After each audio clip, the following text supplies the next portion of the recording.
The Mediterranean should not exist. Once where blue waters now stretch, there was nothing but a monstrous void, an abyss so dry, so suffocating, it made the Sahara look like a garden. Entire rivers plunged into canyons deeper than Everest is tall. Salt plains stretched for hundreds of miles, glittering like scars under a killing sun. Then, without warning, the world split open. The Strait of Gibraltar cracked, and the Atlantic came screaming through. Imagine what would happen if the ocean itself turned predator, falling in a torrent faster than any flood mankind has ever known. A wall of water, hundreds of meters high, ripping across the basin, swallowing valleys, drowning mountains. Within 2 years, a sea was born in violence, an ocean carved into being not by time, but by catastrophe. What if it happened again? What if the sea you see today is nothing but a fragile accident, a wound waiting to reopen? History calls the Mediterranean a cradle of civilizations, but its first birth was not gentle. It was savage. It was merciless. And every empire that rose upon its shores stands on the bones of that cataclysm, whether they knew it or not. The sea remembers, and it does not forgive. 5 to 6 million years ago, the Mediterranean basin became something no map today would dare show. A sea without water, a grave of salt and silence. The world shifted, tectonic plates grinding with the force of continents, and the narrow passage that connected the young Atlantic Ocean to the inland basin slammed shut. The Strait of Gibraltar sealed like a locked gate. The lifeline was severed, and with it, the Mediterranean began to die. The transformation was merciless. A sea that had stretched thousands of kilometers across 3 continents shrank into a scattering of shallow lakes.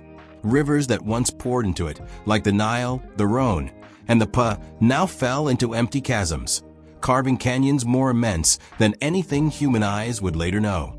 The Nile cut down thousands of meters, slicing through bedrock in a desperate attempt to reach a vanishing sea. Valleys collapsed, cliffs rose from the void, and the basin turned into a wound more than 4 kilometers below the world's oceans. The Mediterranean became a desert, but not one of sand. It was a desert of salt, crystallized in blinding sheets, layered mile upon mile until it buried the basin in a white tombstone. Geologists call this event the Messinian salinity crisis, a phrase clinical in its precision, but incapable of carrying the weight of what occurred. This was not just a drying, it was an annihilation. Salt deposits left behind from those vanished waters measure more than 1 million cubic kilometers, spread across the basin in thick beds. These deposits prove the catastrophe beyond doubt, for nothing else could have created them on such a scale. When scientists drilled beneath the seabed in the 1970s during the Deep Sea Drilling Project, they pulled up cores that revealed not marine mud, not ocean silt, but solid halite. Salt so ancient it belonged to a sea that no longer existed. It was as if the earth itself had preserved a record of the Mediterranean's death, waiting for human hands to bring it back to the surface. The atmosphere across the basin must have been brutal. With the sun beating down, water evaporated faster than rivers could replace it. The climate of the region shifted, turning once temperate coastlines into parched landscapes. Flora and fauna collapsed under the stress. Endemic species, cut off from the Atlantic, faced extinction or transformation in isolated pools. The basin became a furnace, temperatures soaring, humidity vanishing, life gasping for survival in fractured oases. And towering over it all was silence, the silence of a sea stripped bare. The evidence of this crisis does not rest only in salt. Across southern Spain, Sicily, Crete, and the North African coast, ancient river gorges testify to the abyss that opened up. The Rhone carved a canyon near Marseille more than 2 kilometers deep, its walls rising like scars still visible today beneath layers of sediment. The Nile dug a trench through Egypt that reached into the heart of its desert plateau, a scar now hidden beneath the modern river's floodplain, but revealed through seismic surveys. These canyons tell a story of rivers racing toward a basin far below sea level, waterfalls tumbling from heights unimaginable, landscapes reshaped by gravity's relentless pull. What if it happened again? What if the Strait of Gibraltar closed once more, cutting the basin off from the Atlantic? The scenario is not fantasy. Tectonic forces remain in motion. The African plate still presses northward against Europe, colliding with unrelenting force, uplifting mountains, shifting coastlines. The same pressures that sealed the strait millions of years ago have not vanished. They wait, patient, slow, immeasurable on a human scale, but unstoppable across geological time. To understand the scale of the Messinian catastrophe is to understand how fragile the Mediterranean truly is. Its very existence rests on a narrow channel, a slit of water between Spain and Morocco barely 14 kilometers wide. Without it, the Mediterranean would wither again, drained by evaporation into a barren depression. The sea we know, the sea that became the lifeline of Egyptians, Phoenicians, Greeks, and Romans, exists only because that gate reopened. Its first death could have been final. The crisis lasted for hundreds of thousands of years. Some scientists argue it began around 5.96 million years ago. Others narrow the collapse to 5.6 million. Either way, the desiccation stretched until 5.33 million years ago. For more than 500,000 years, the basin stood as a desert salt flat, a scar carved across continents. Lakes formed in isolated pockets, fed by rivers that could not reach the abyss. Faunal remains show ecosystems fragmenting, with species trapped in these ephemeral pools evolving into forms found nowhere else. The Mediterranean became an experiment in isolation, a laboratory of extinction and survival, a reminder that geography dictates the fate of life itself. Salt was the dominant legacy. In some places, the deposits reach more than 3 kilometers thick, layered like pages of a book written in mineral form. These salts now fuel industries, mined in Sicily and beneath the floor of the modern sea. Every grain carries the memory of a vanished world, a reminder that the water once fled. This was the Mediterranean's first death, but not its last transformation. Because when the Strait of Gibraltar finally ruptured open again, around 5.33 million years ago, the sea returned with a force beyond comprehension. The Zanclean Flood would roar across the basin, refilling it in less than 2 years, drowning the salt plains, burying the canyons, and creating the sea as we know it. But before that flood came, the Mediterranean had endured centuries of desolation, its identity as a sea stripped away, reduced to silence and salt. The Messinian salinity crisis remains one of the most staggering natural cataclysms in Earth's history. It shaped the geology of Europe, Africa, and the Near East. It carved scars still visible in the landscape. It left behind salt deposits vast enough to alter the economies of nations millions of years later. It proved that seas are not eternal, that even the mightiest waters can vanish when a narrow strait closes. The Mediterranean's death was not myth, not legend. It is written in the earth itself, etched in canyons and crystals. And that death set the stage for its violent rebirth, a rebirth that would come not as a gentle return, but as a flood that shook the world. 5,330,000 years ago, the earth trembled at the edge of catastrophe. The Mediterranean basin, a salt-crusted wasteland carved into canyons deeper than anything seen today, stood waiting in silence. For hundreds of thousands of years, it had been severed from the Atlantic, its water gone, its rivers collapsed into abysses, its heart reduced to endless white plains of salt. Then the barrier at Gibraltar, thin, fragile, fractured by the relentless pressure of tectonic plates, gave way. The lock broke. The ocean came rushing in. The Zanclean deluge began as a crack, a fracture in the narrow land bridge that joined Africa to Europe. Once opened, it could not close. Water from the Atlantic surged forward, gravity pulling it into the basin that lay more than 4 kilometers below global sea level. Estimates from geological evidence suggest flows reaching 100 million cubic meters per second, 2,000 times the Amazon River's discharge. Torrents of water cascaded into the basin in a surge that reshaped the world. This was not a river. It was not a flood. It was the Atlantic Ocean itself, torn loose, devouring the void before it. At Gibraltar, water carved a channel that remains visible today. The strait itself, gouged by the fury of that deluge. The opening widened with each passing day, the flow accelerating as pressure built. Waterfalls, taller than any mountain, thundered into the abyss. Some geologists describe cataracts more than a kilometer high, water collapsing into a desert basin where only salt and fractured valleys had existed. If one could stand at the edge of that moment, the sound would have been unimaginable. Oceans falling, earth breaking, a roar that drowned everything else. Within months, the western basin filled. The Atlantic poured across the Iberian margin, down through channels cut into what are now Morocco and Spain. Rivers that had once ended in canyons found themselves obliterated, replaced by torrents merging with the incoming flood. The floor of the Mediterranean reshaped in real time. Sediment washed away, cliffs collapsed, new deltas formed where the flood slowed. Evidence remains in the geological scars. Giant erosional surfaces buried beneath today's seabed, traces of currents powerful enough to grind rock into dust. The flood did not stop. It spread eastward, racing through Sicily and the Italian peninsula, filling the Ionian Basin, the Aegean depressions, the Levantine Abyss. In less than 2 years, the entire Mediterranean, stretching from Gibraltar to Syria, was reborn. The speed was incomprehensible. Where deserts had existed, seas now stood. Where salt had blinded the horizon, water stretched across thousands of kilometers. An entire ocean basin filled not in geological ages, but in the lifespan of a single human generation. The evidence for this flood lies not only in the salt buried beneath the sea, but in the structures carved by water's violence. The Gibraltar Strait is one. Another is the channel system buried beneath the Alboran Sea, cut by catastrophic currents.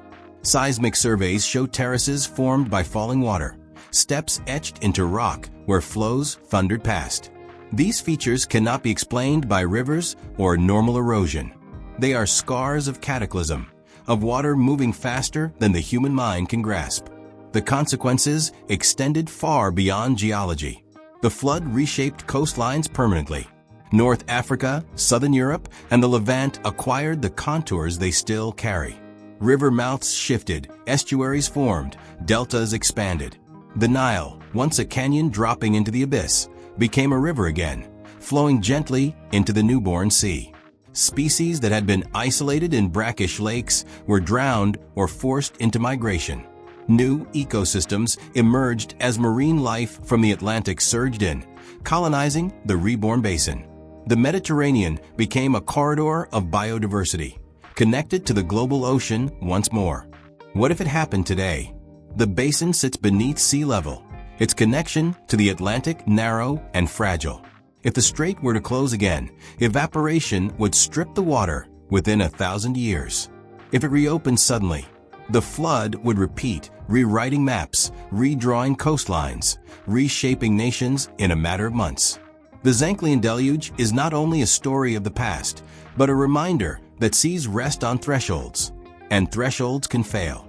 Geologists date the beginning of the flood precisely to 5.33 million years ago, marking the boundary between the Messinian and Zanclean stages of the Miocene and Pliocene epochs. The line in the stratigraphic record is sharp. Below it lie thick salt deposits, gypsum beds, and evaporite layers, evidence of a vanished sea. Above it lie marine sediments, proof that the sea returned suddenly, not gradually. Fossils of marine organisms appear immediately above the salts, as if life itself surged back in an instant. The transition is not blurred. It is a knife cut, sharp and merciless, a geological echo of a flood too violent to be forgotten. The speed of refilling remains debated. Some models suggest it took only a few months. Others extend the timeline to 2 years. Either way, it was instantaneous compared to the million-year scales that normally measure Earth's rhythms. A basin covering 2.5 million square kilometers filled almost overnight. No other known flood in Earth's history compares. The Zanclean deluge stands alone. Sediment cores from the Mediterranean floor reveal chaotic layers deposited during the flood. Pebbles transported from distant coasts lie buried beneath marine muds, carried by currents strong enough to rip them from shorelines and deposit them far offshore. These deposits confirm what the erosional scars already show. This was no slow seepage, no gradual rise. It was a cataclysm.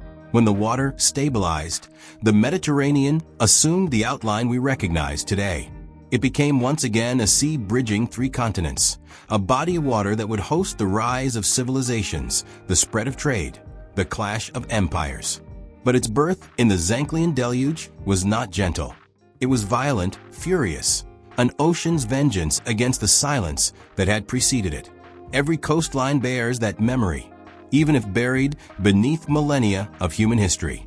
The flood ended the Messinian salinity crisis, and with it, the desiccation that had turned the basin into a salt grave. But it left behind evidence so overwhelming that modern science cannot ignore it. Seismic imaging, core samples, and geological mapping converge on the same truth. At 5.33 million years ago, the Mediterranean was filled by one of the most extreme floods in Earth's history. The Zanclean deluge was not myth. It was not allegory. It was a real event, measured in the layers of Earth's crust, preserved in the rocks of Gibraltar, written in the salt beneath the sea floor. A cataclysm that began with a crack in the land and ended with an ocean reborn. And even now, as the sea lies calm, its waters shimmer above scars that once shook the world. The Mediterranean, once reborn from the fury of the Zanclean deluge, became more than a sea. It became a stage on which human history would unfold. Its shores shaped by cataclysm, transformed into landscapes of fertility, balance, and abundance. Long before empires rose, before sails cut across its waters, it was here that people first pressed seed into soil, tethered themselves to land, and gave birth to ways of life that would never vanish. By 10,000 BCE, as the Ice Age loosened its grip, the climate along the Mediterranean stabilized. Glaciers retreated. Sea levels rose, pushing the coastline inland, flooding valleys, and leaving behind fertile plains. The Levant, stretching across modern Israel, Lebanon, Syria, and Jordan, emerged as a corridor of life. Wild wheat, barley, lentils, and chickpeas grew across the hillsides. Goats and sheep roamed, animals later drawn into the orbit of human settlements. Here, between sea and steppe, humans first bent nature toward their survival. Around 9500 BCE, at sites like Jericho and Abu Huraira, permanent villages took root. Mud brick houses stood against the earth, granaries stored harvested crops, and the first controlled fields spread outward. The Mediterranean was both a barrier and a lifeline. Its waves separated coasts, but they also carried possibility. In Cyprus, by 900 BCE, settlers arrived carrying domesticated plants and animals across open water. They crossed in simple boats, guided by coastlines and horizons, carrying with them wheat, barley, and goats. Archaeological remains at sites, such as Shilarocambos, reveal the earliest evidence of farming on the island, proof that the sea did not isolate but connected. This act alone, crossing a saltwater divide with domesticated life, was one of the boldest moves of the Neolithic age. To the north, in Thessaly and Macedonia, Greece became a cradle of its own. Around 7000 BCE, farming villages appeared in Sesklo and Nea Nicomedia. The soils, nourished by river valleys, yielded wheat and barley. The Aegean's proximity allowed exchange with Anatolia, where the Neolithic revolution had already advanced. Clay figurines, polished stone tools, and pottery appeared, marking the slow layering of human craft upon the natural abundance. The Mediterranean climate, mild winters, hot summers, reliable rains, made this region more than a settlement zone. It made it a permanent magnet for human life. What if it happened that the sea, once vanished, had never returned? Without the Mediterranean's waters, moderating climate, feeding rivers, and enriching soils, the cradle of civilizations might have shifted elsewhere. But the sea stood constant, shaping the environment with its rhythm. Olive trees, figs, and vines thrived along its coasts, their cultivation soon woven into daily survival. Fishing villages lined the shores. Shell middens grew where communities harvested the sea. Life was not only sustained, it was expanded. The Mediterranean was never static. It was a bridge between worlds. Across Anatolia, in sites such as Catalhoyuk by 700 BCE, dense farming communities rose. Trade routes began to flicker into existence. Obsidian from Cappadocia traveled westward, carried through exchange networks that skirted coastlines and crossed straits. The Mediterranean was becoming more than a geographic feature. It was a conveyor of movement, linking cultures through its shores. By 600 BCE, the spread accelerated. Farming reached the Italian peninsula. Sites like Favela della Rocca show cereals planted and livestock herded. The Tyrrhenian coastlines, warmed by Mediterranean winds, sustained human settlement with crops that had first sprouted in the Levant. Within another millennium, agriculture reached Iberia. By 5500 BCE, the cradle where culture spread along the western Mediterranean, named for its pottery pressed with shell motifs. These farmers carried seeds and animals along the coastlines of Spain and southern France, evidence that the sea did not stop them. It guided their movement. Everywhere the Mediterranean touched, settlement followed. Yet the relationship was fragile, dependent on stability. The sea was generous but not invulnerable. Climate shifts occasionally tightened their grip. Around 6200 BCE, a sudden global cooling event caused by glacial meltwater disrupted rainfall, and many Neolithic sites contracted. Yet, the Mediterranean's position, buffered by water, warmed by currents, allowed recovery. Where harsher climates drove peoples elsewhere into collapse, Mediterranean communities endured. The Levant continued to stand as a center. By 700 BCE, sites such as Byblos and Tel Ramid were thriving villages. Wheat and barley fields stretched outward, while cattle, goats, and pigs provided steady meat. Byblos, perched on the coast of modern Lebanon, would later grow into a maritime hub, but even then it showed signs of permanence. Clay houses, stone tools, and evidence of long-distance contacts tied it to inland trade. The sea beside it was both a frontier and a promise, waiting to carry its people outward. On Cyprus, settlements grew into complexity. Around 7000 BCE, communities cultivated cereals, domesticated sheep, and built rectangular houses of stone. They transported obsidian, exchanged tools, and established lifeways no longer dependent on hunting. The island's very existence, as a Neolithic outpost, proves the determination of humans to cross the Mediterranean's waters in search of permanence. In Greece, by 600 BCE, societies became more structured. Villages grew larger, architecture more complex, pottery more ornate. Agriculture had taken firm hold. Burial customs show stratification, with grave goods hinting at status. The land and the sea together nurtured not just subsistence, but culture, laying foundations that would echo into later history. The Mediterranean's role as a bridge cannot be overstated. Across Anatolia, Greece, Cyprus, and the Levant, the Neolithic spread through the corridors the sea provided. It was not open ocean, but a series of stepping stones, coastlines, islands, peninsulas that guided movement. What rivers could not link, the sea connected. Its shores became mirrors of each other, carrying ideas, crops, and people. The diversity of resources fueled resilience. Along the Aegean, fishing supplemented farming.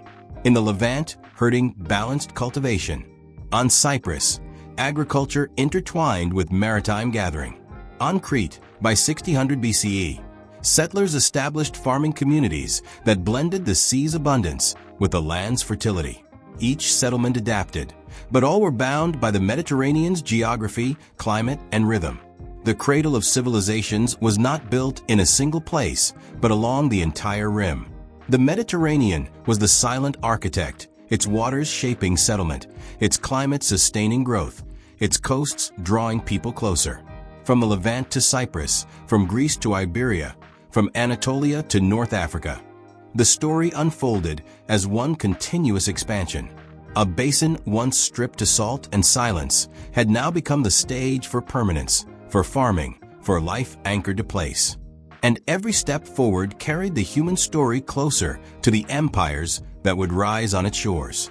The Nile is not just a river. It is a force that stitched a desert into a civilization. Flowing northward from the heart of Africa, it carried silt, water, and life into one of the most unforgiving landscapes on Earth. But its greatest transformation came where it met the Mediterranean. At the delta, where the river split into countless branches before emptying into the sea, Egypt was tied to the wider world. Agriculture, trade, and culture, all were born not just from the Nile's floods, but from its gateway to the Mediterranean. The delta itself was a miracle, stretching over 240 kilometers of coastline, fanning into an expanse of fertile marshes, lagoons, and floodplains. It gave Egypt the richest agricultural land in North Africa. By 5000 BCE, Neolithic communities had already spread across its banks, harvesting wheat, barley, and flax. Seasonal floods replenished the soil with black silt carried from Ethiopia, turning barren ground into an endless cycle of renewal. This rhythm, the annual inundation, was the foundation of Egyptian survival. Yet abundance alone did not make Egypt powerful. It was the opening to the sea that made the Nile Delta more than a breadbasket. The Mediterranean was not an obstacle. It was an extension of the river itself. Through it, Egyptians connected to lands beyond the horizon. Early evidence shows that by the 4th millennium BCE, long before pyramids rose, the Nile Delta was a crossroads of trade. From the Levant came cedar wood, precious resins, and wine. From Cyprus came copper. From Nubia came gold and ivory, carried northward by the Nile, and then outward through delta harbors. Boats carved from papyrus reeds plied its waters, and as early as 3500 BCE, wooden ships were built sturdy enough to face coastal voyages. What if it happened that these networks had never formed? Egypt would have remained isolated, a riverbound culture. But with the delta's opening, it became something larger, a civilization anchored to Africa, but stretching into the Mediterranean world. The Levant lay just across the eastern shore, and its role was decisive. The coasts of modern-day Lebanon, Israel, and Syria acted as a bridge between Africa and Asia. Here, the Phoenician coast would later dominate. But even in the earliest centuries, this strip was alive with exchange. Archaeological finds at Byblos show contact with Egypt as early as 3000 BCE. Egyptians prized cedar for shipbuilding and temple construction, a resource absent along their own treeless riverbanks. In return, Egypt sent grain, papyrus, and manufactured goods, linen, beads, and tools. These exchanges were not random. They were structured, systematic, carried across waters that had become a highway of necessity. The Nile Delta's position meant that Egypt could not remain untouched by its neighbors. By 3200 BCE, when the process of unification under Narmer bound Upper and Lower Egypt into one kingdom, the Delta already held strategic importance. Its marshes were not only fields but barriers, hard for armies to penetrate yet open to ships carrying trade. Control of the Delta meant control of Egypt's entrance to the Mediterranean. That control defined dynasties, wars, and diplomacy for centuries. The Mediterranean connection reached beyond resources. Ideas traveled across its waters. Pottery styles in early Egyptian settlements echo forms from the Levant. Cylinder seals, a Mesopotamian invention, appear in Delta contexts. By 2500 BCE, Egyptian art depicted ships with high prows and sails, vessels built not for river currents, but for sea winds.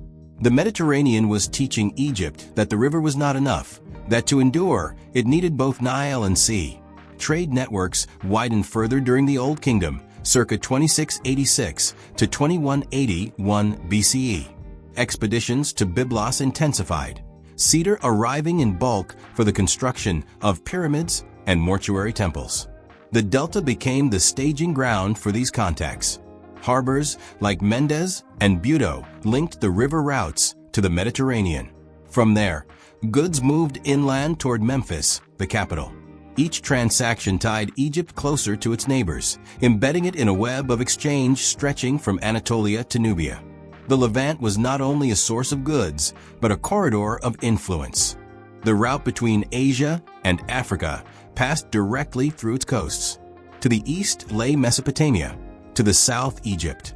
Whoever controlled the Levant controlled the exchange of goods, technologies, and power between the world's great early civilizations. Egypt knew this truth early. By the Middle Kingdom, circa 2050 to 1710 BCE, Egyptian officials established colonies in Canaan, ensuring that the gateway to Asia remained under their reach.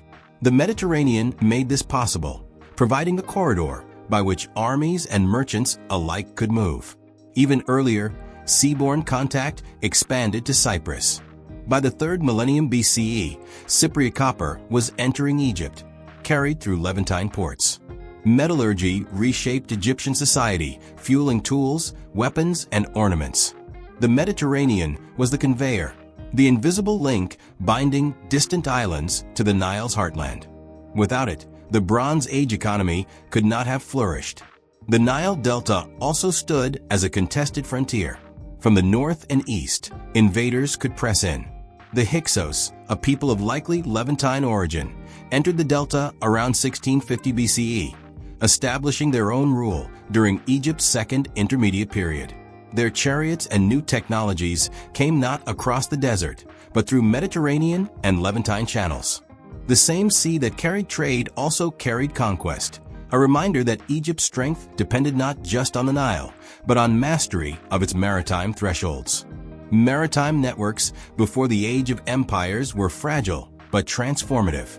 They carried cedar from Byblos, copper from Cyprus, silver from Anatolia, lapis lazuli from Afghanistan funneled through Levantine routes, and gold from Nubia moving northward. The Mediterranean tied these threads into a fabric of exchange, and Egypt stood at the center of that weave. The Nile Delta was its loom, a place where goods, ideas, and power converged.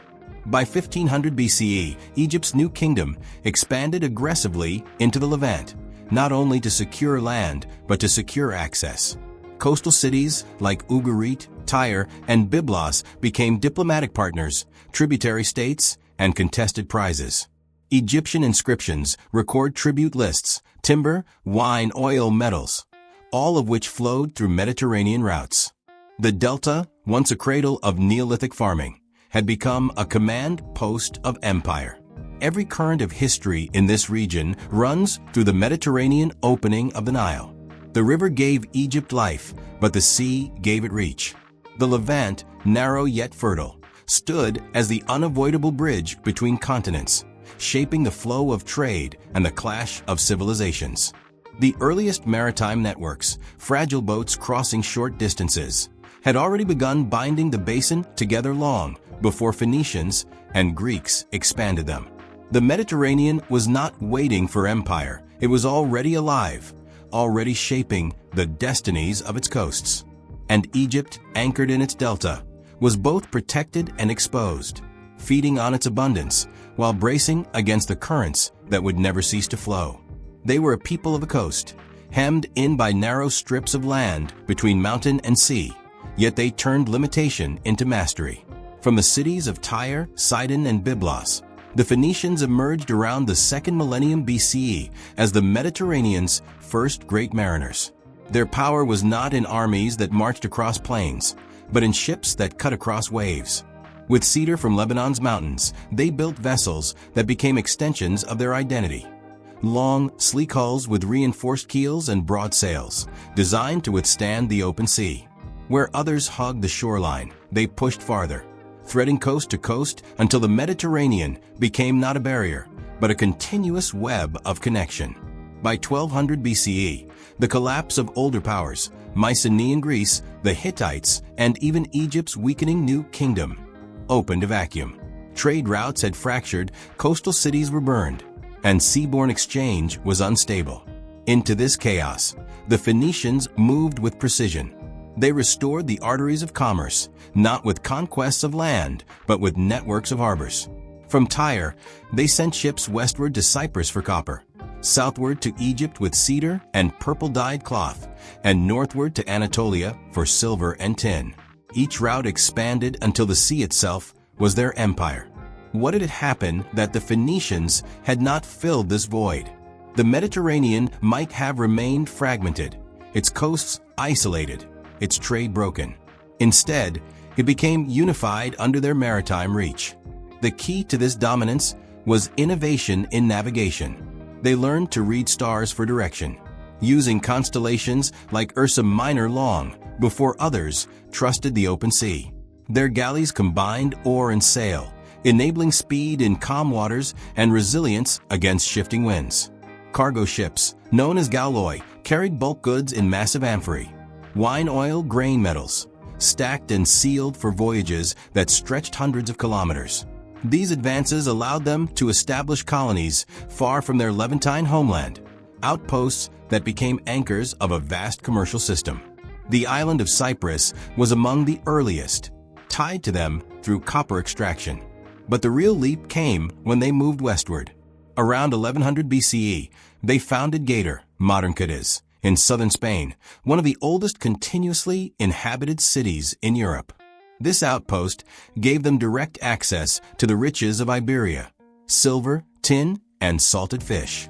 From there, their ships ventured into the Atlantic, sailing beyond the Strait of Gibraltar, which the Greeks would later call the Pillars of Heracles. It was the first true extension of Mediterranean trade into the ocean world, and it began with Phoenician hulls pressing into waters no other ancient power dared. Closer to home, Carthage rose as their crowning colony. Established by Tyre around 814 BCE, according to tradition preserved by later Roman historians, Carthage was not merely an outpost, but a city-state of immense ambition. Positioned on the North African coast near modern Tunis, it commanded central Mediterranean routes between east and west. Its double harbor, a war port, and a commercial basin reflected the dual strength of Phoenician expansion, maritime trade coupled with naval power. Carthage soon eclipsed its mother city, growing into the hub of Western Phoenician influence, controlling Sardinia, Corsica, and later reaching into Sicily and North Africa. Each colony was not an isolated settlement, but part of a coordinated system. Colonies provided staging points for long-distance voyages, resupply stations, and centers for trade with indigenous peoples. From Malta to Ibiza, from Sicily to Sardinia, the Phoenicians wove their network across islands and coasts. Metals from Spain, amber from the Baltic funneled through Europe, ivory from Africa, and spices from the Near East, all circulated through their ports. The sea unified these distant markets into one economic sphere, held together not by armies, but by shared dependence on Phoenician exchange. What distinguished their empire was its subtlety. They did not conquer in the sense of land empires. They inserted themselves into the geography of trade. Their influence spread through commerce, language, and technology. The Phoenician alphabet, a revolutionary system of 22 characters, was carried with their merchants, adapted by Greeks around the 8th century BCE, and became the foundation of most scripts in the Mediterranean world. Every amphora stamped with Phoenician marks, every cargo ship unloading goods in foreign harbors, carried with it not just commodities, but culture. Their control of the sea was also tied to one of the ancient world's most coveted luxuries, Tyrian purple, extracted painstakingly from the murex shellfish. This dye produced a color so vivid and permanent that it became a symbol of power from Mesopotamian kings to Roman emperors. The dye trade enriched Tyre and Sidon, financing further voyages, while also spreading Phoenician presence wherever purple cloth was valued. Their identity as traders of rare and luxurious goods reinforced their dominance across distant shores. By the 9th and 8th centuries BCE, Phoenician ships were known in every corner of the Mediterranean. Their routes reached as far west as the British Isles, where they acquired tin from Cornwall, an essential component of bronze. They circled Africa's northern coast, linking with overland caravans that brought gold and exotic goods from sub-Saharan regions. Every stretch of sea became a thread in their web, every coastal settlement a node in a system so interconnected that the Mediterranean was, for the first time in history, a single economic and cultural zone. This maritime empire was not without its challenges. Other powers recognized the value of controlling the sea. Assyria pressed against Phoenician homelands in the Levant during the 8th and 7th centuries BCE, forcing Tyre and Sidon into tributary relationships. Yet even under tribute, Phoenician trade did not stop, It adapted, shifted westward, and strengthened Carthage as the new center of gravity. Carthage, in turn, would later clash with the rising power of Rome, proving how far Phoenician influence had reached. Every innovation, every colony, every voyage was a statement that the Mediterranean could be unified not by land empires, but by waterborne networks. The Phoenicians turned coastlines into links of a chain, islands into stepping stones, and harbors into gateways. They were the first to understand the Mediterranean not as separate seas, but as one continuous field of exchange. Their web stretched from Tyre's harbors to the farthest edge of Iberia, binding the fates of peoples who had once lived apart. The sea itself became their empire, and through it, they reshaped the history of every shore it touched. The Mediterranean had once been Phoenician, then contested by Greeks, but in the 3rd century BCE, a new power rose that would turn it into something unprecedented, a single lake of empire. Rome, still a republic of farmers and soldiers, had no natural fleet, no early tradition of seamanship. Yet by 264 BCE, when the First Punic War broke out against Carthage, necessity forced them to transform. Carthage, the great Phoenician colony, commanded Sicily, Sardinia, and much of the Western Sea. Its harbors teemed with war galleys, its admirals controlled trade, and its wealth dwarfed Rome's. The Mediterranean was Carthaginian, but Rome had resilience carved into its foundations. They built fleets almost overnight, copying captured Carthaginian quinquiremes plank for plank. They added the corvus, a boarding bridge, turning naval battles into infantry fights, terrain where Roman discipline excelled. By 241 BCE, Carthage conceded Sicily, and the balance shifted. The struggle did not end. In 218 BCE, Hannibal crossed the Alps with elephants, bringing terror into Italy itself. For over a decade, he crushed Roman armies from Trebia to Cannae, threatening Rome's survival.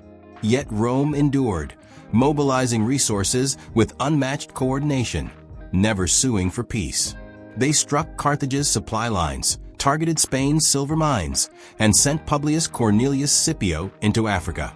In 202 BCE, at the Battle of Zama, Hannibal was defeated.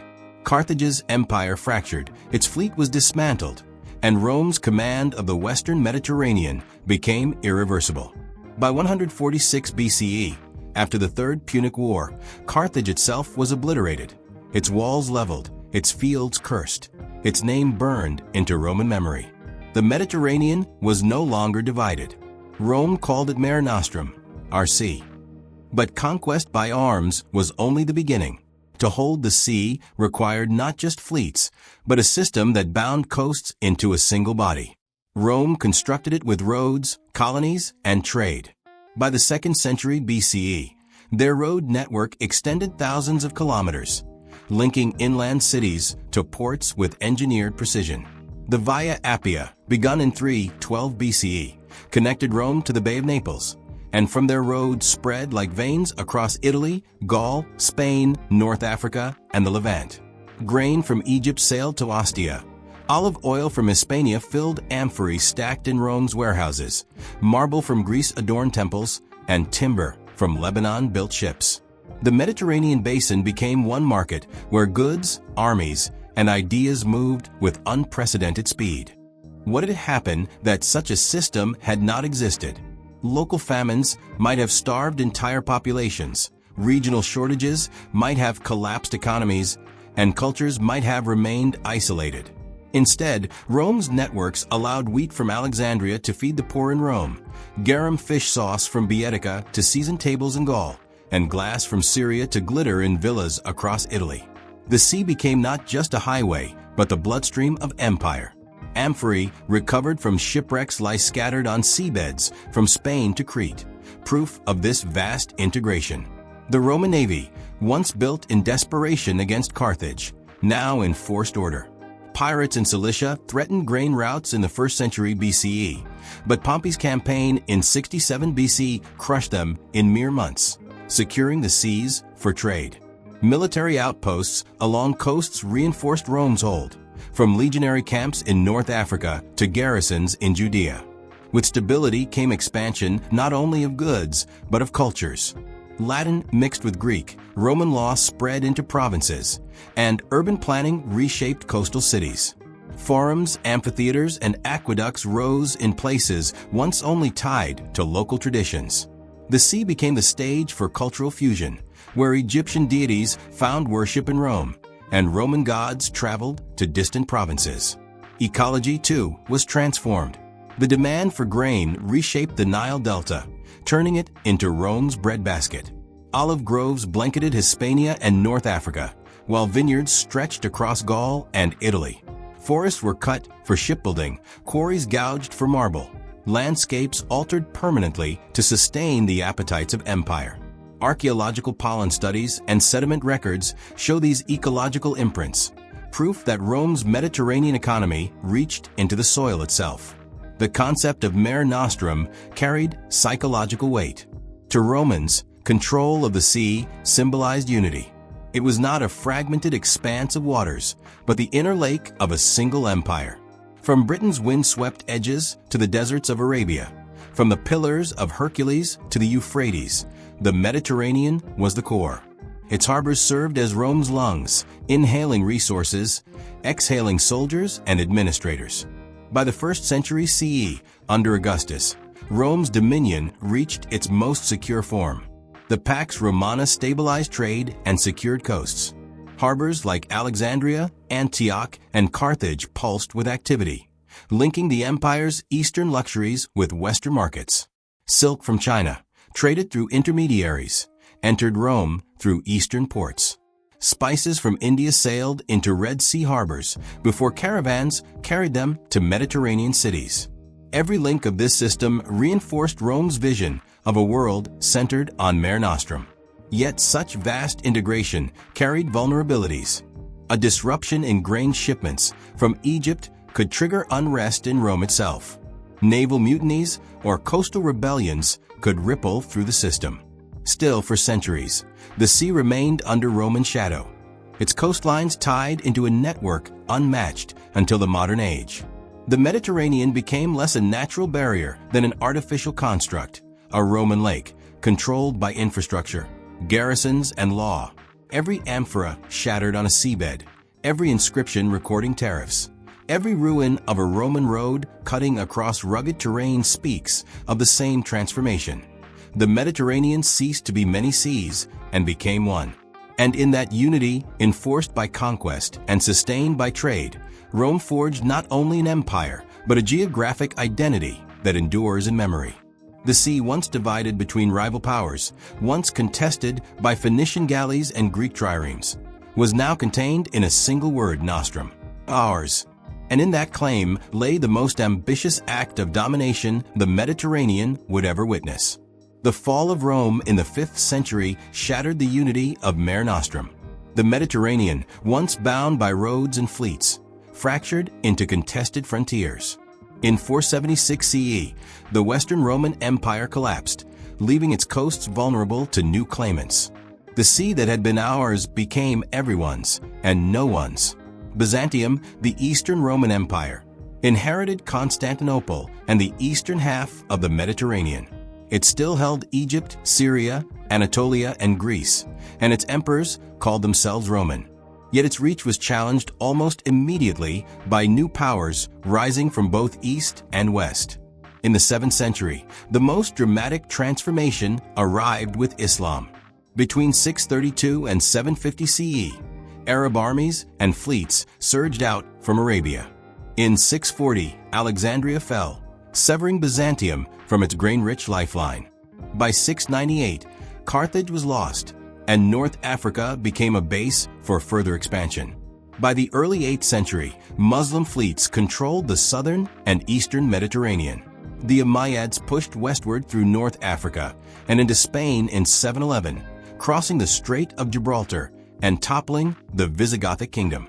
Within decades, Islamic rule stretched from the Atlantic coast of Morocco to the Indus River, and the Mediterranean became a frontier dividing faiths.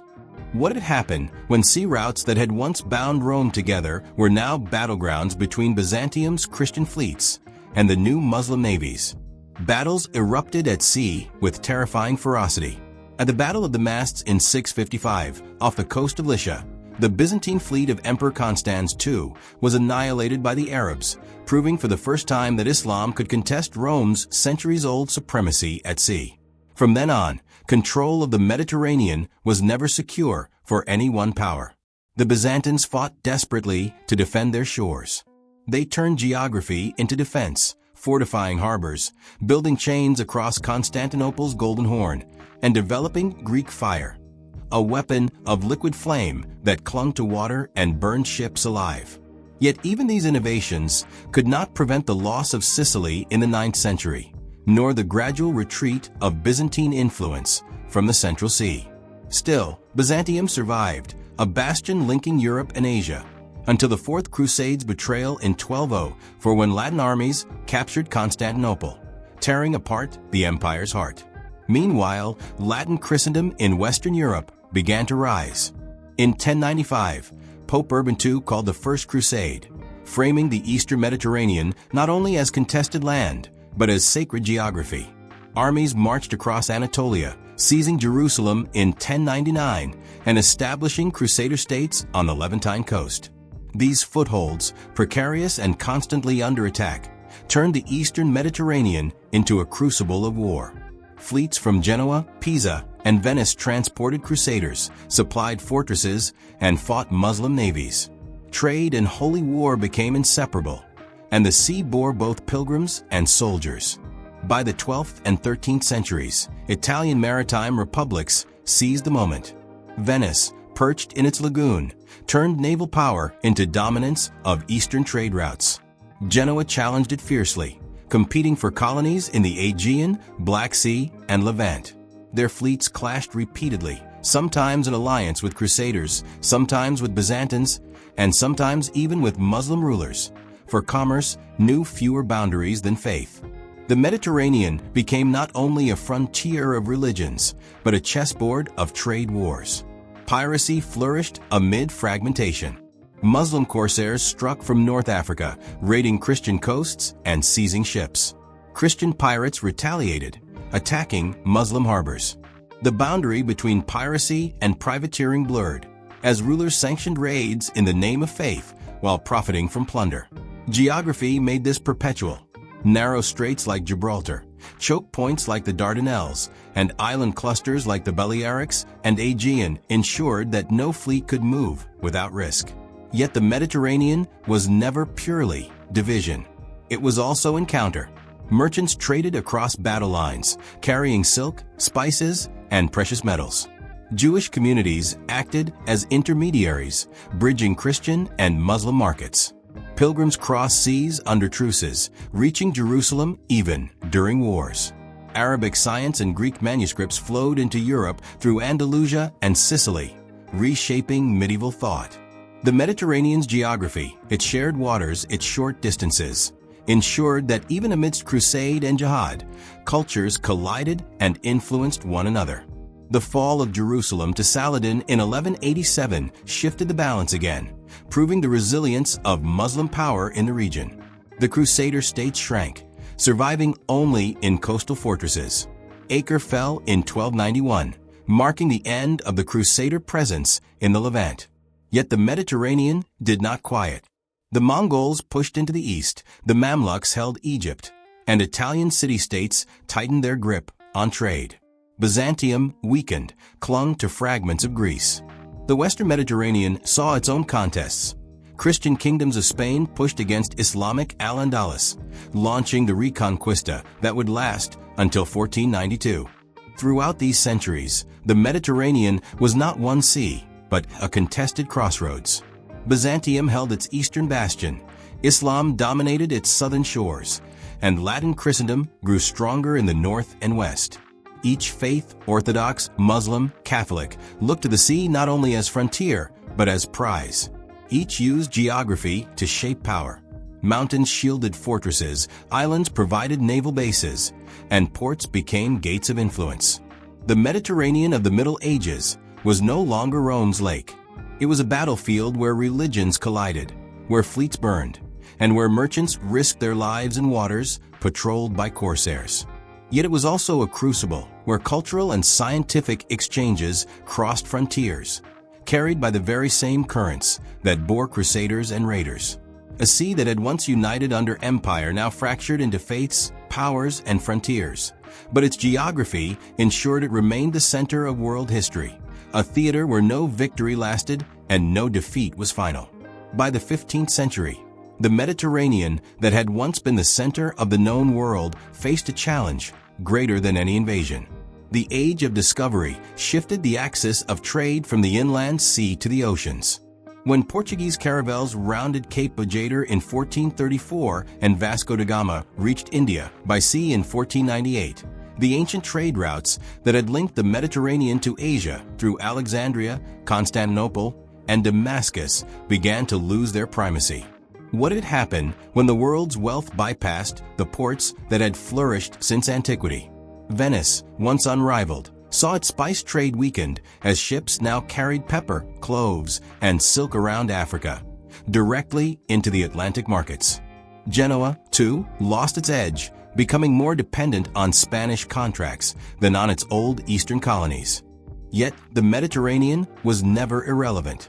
Its waters became the front line of a new imperial contest. The Ottomans, under Sultan Selim I and later Suleiman the Magnificent, expanded westward with relentless force. In 1453, the capture of Constantinople by Mehmed II ended Byzantium and turned the Bosporus into an Ottoman gateway. By 1517, Egypt and the Levant were annexed, securing the eastern and southern shores. Ottoman fleets, commanded by admirals like Hayreddin Barbarossa, pushed across the central Mediterranean, striking at Sicily, Sardinia, and the Balearic Islands. Corsairs from Algiers and Tunis carried the Ottoman banner, raiding the coasts of Italy and Spain, enslaving thousands, and projecting terror as far as the Tyrrhenian Sea. Opposing them stood the Habsburgs, rulers of Spain and Austria, heirs to Charles V's vast empire. The Western Mediterranean became the stage of their rivalry. In 1529, the Ottomans laid siege to Vienna, demonstrating their ambition to dominate not only the Balkans, but the heart of Europe. At sea, clashes were frequent and brutal. In 1538, the Battle of Preveza secured Ottoman dominance over the eastern Mediterranean, where Andrea Doria's Christian fleet was decisively beaten. For decades afterward, the Crescent flag commanded the Aegean and eastern waters, while Christian states clung to their strongholds in Italy and Spain. But the confrontation reached its peak in 1571 at the Battle of Lepanto. The Holy League, a coalition of Spanish, Venetian, and Papal forces, faced the Ottoman fleet in the Gulf of Patras. For hours, galleys crashed together in one of the largest naval battles of Old War ever fought. Over 200 Ottoman ships were destroyed, and the Christian alliance celebrated a symbolic victory. Yet, within a year, the Ottomans rebuilt their fleet, showing that the balance of power was not easily broken. The Mediterranean remained contested, neither empire able to claim full supremacy. The shifts of global trade were irreversible, but the sea retained its symbolic weight. Ports like Marseille, Livorno, and Alexandria remained vital for regional commerce, and the Mediterranean still served as the bridge between Europe, Africa, and Asia. The Ottoman Empire held the eastern basin, while Spain and later France and Britain pressed into the western. In the 17th and 18th centuries, piracy again defined the sea's rhythms, with Barbary corsairs raiding as far as Iceland and Christian navies mounting punitive expeditions against North Africa. What had happened when the same waters that had once carried Roman legions now became highways for captives and ransom? The Mediterranean never ceased to be a frontier of confrontation. By the 19th century, the balance shifted once more. The decline of the Ottoman Empire created a vacuum, and European powers filled it. France conquered Algeria in 1830 and extended its reach into Tunisia and Morocco. Britain seized Malta in 1800, used Gibraltar as a fortress, and later dominated Egypt after 1882. Control of the Mediterranean meant control of global arteries, especially after the opening of the Suez Canal in 1869. Suddenly, the sea regained its global significance. Steamships carrying Indian cotton and Chinese tea passed through the canal, across the Mediterranean, and into European markets. Whoever controlled its choke points, Suez, Gibraltar, and the Dardanelles, controlled the lifelines of empire. The 20th century carried the Mediterranean into the brutal theater of modern war. In World War I, the Gallipoli campaign of 1915 turned the Dardanelles into a slaughterhouse, as Allied forces attempted to break into Ottoman waters and failed at terrible cost. In World War II, the Mediterranean became a contested zone between Axis and Allied powers.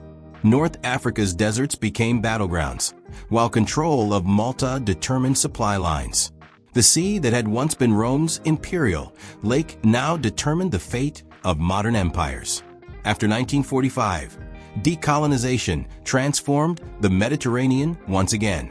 Former colonies in North Africa gained independence: Morocco, Tunisia, and Algeria. Egypt nationalized the Suez Canal in 1956, triggering an international crisis.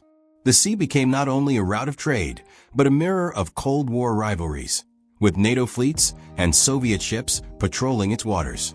It was no longer about empires, but about spheres of influence. Yet geography continued to dictate importance. Today, the Mediterranean remains a mosaic of cultures and a hotspot of geopolitics. Southern Europe faces across the water to North Africa and the Middle East, bound together by migration, trade, and conflict.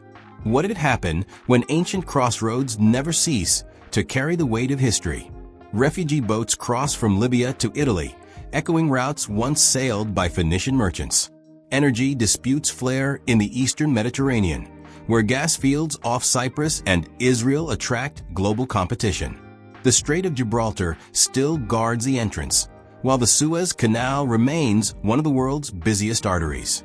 From its cataclysmic birth millions of years ago, when waters rushed through the Strait of Gibraltar to flood the desiccated basin, to its role as Rome's Mare Nostrum, to its transformation under Byzantium, Islam, and Latin Christendom, and finally its struggle between Ottomans and Habsburgs, the Mediterranean has never ceased to be more than a sea. It is a fault line between continents, a crucible of cultures, and a theater of power. Its geography ensures permanence at the center of human history. The waters may no longer hold the monopoly on global trade, but their symbolic weight endures, carrying echoes of empire, conquest, and survival, binding past and present in one restless sea.